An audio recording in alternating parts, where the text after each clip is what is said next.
El cáncer de pulmón es el que más muertes provoca a nivel mundial y también en nuestro país. En España, según datos de 2015, fue el tercero en frecuencia después del de colon y próstata, con aproximadamente 28.000 casos anuales.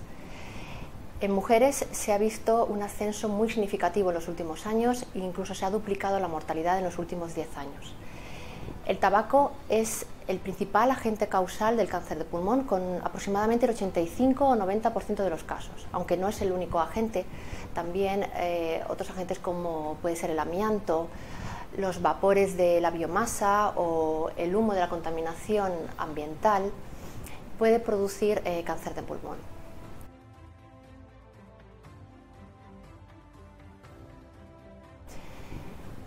¿Cuáles son los principales síntomas que produce el cáncer de pulmón?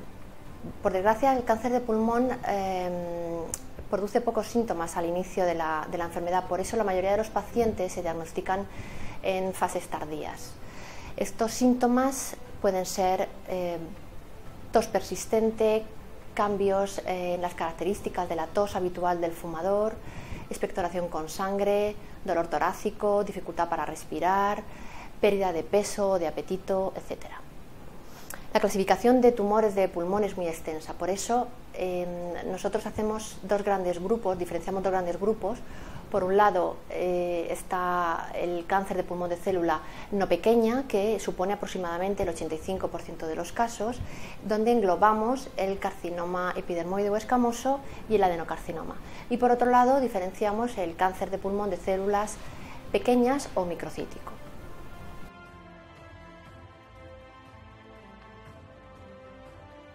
Desde hace varias décadas, una de las principales preocupaciones de los investigadores en esta enfermedad es conseguir una herramienta fiable y segura que nos permita el diagnóstico precoz de estos pacientes, como ya ocurre con otros cánceres como el de mama o el de colon.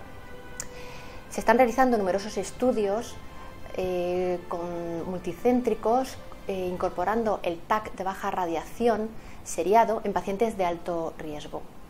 Pero todavía está claro y hay que depurar cuáles son los grupos de riesgo más óptimos, cuánto tiene que ser el tiempo de seguimiento en estos pacientes, el beneficio-riesgo de esta técnica y sobre todo si realmente resulta una herramienta coste efectiva para un cribado en esta población. Cualquier programa de screening, por supuesto, debiera acompañado de un programa de deshabituación tabáquica, ya que hoy por hoy se ha demostrado que la única forma o la manera más eficaz de evitar un cáncer de pulmón es el abandono del hábito tabáquico.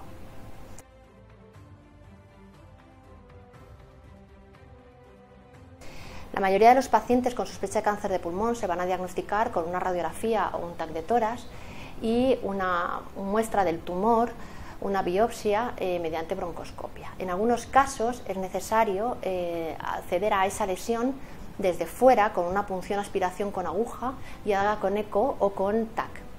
Y en algunos otros casos será incluso necesaria la cirugía para llegar al diagnóstico.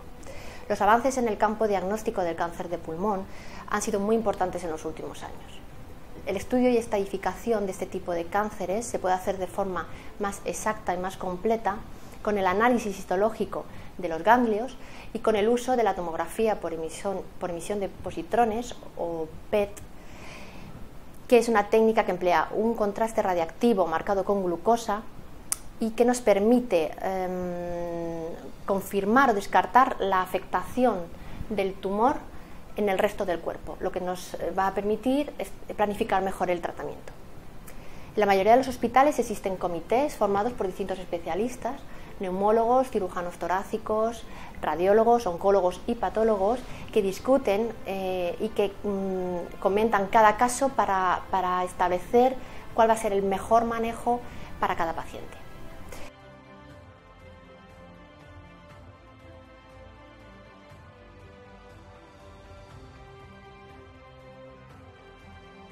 Se cree que cada cáncer va asociado a unas mutaciones genéticas específicas.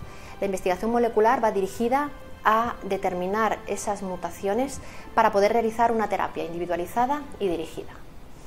Y es aquí donde se han dado los principales avances en esta enfermedad. Hace 10-15 años la única terapia, la única opción terapéutica que se podía ofrecer a los pacientes que no eran operables era una combinación de quimioterapia con o sin radioterapia, con unos resultados bastante pobres y con unos efectos secundarios nada despreciables.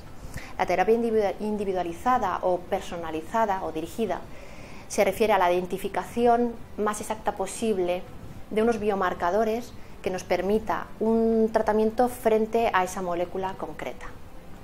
Esto hace que la supervivencia de los pacientes sea más larga y sobre todo que la tolerancia a los tratamientos sea mucho mejor. La inmunoterapia es otro de los aspectos más novedosos en cuanto al tratamiento. Ya se estaba usando en otro tipo de tumores como el melanoma, por ejemplo. Son fármacos que evitan o revierten el bloqueo del sistema inmune por las células cancerosas, permitiendo que nuestras células del sistema inmune puedan atacar al tumor. Los estudios realizados con inmunoterapia en los pacientes ya tratados han demostrado prolongar la supervivencia de estos pacientes de forma muy significativa y con pocos efectos secundarios.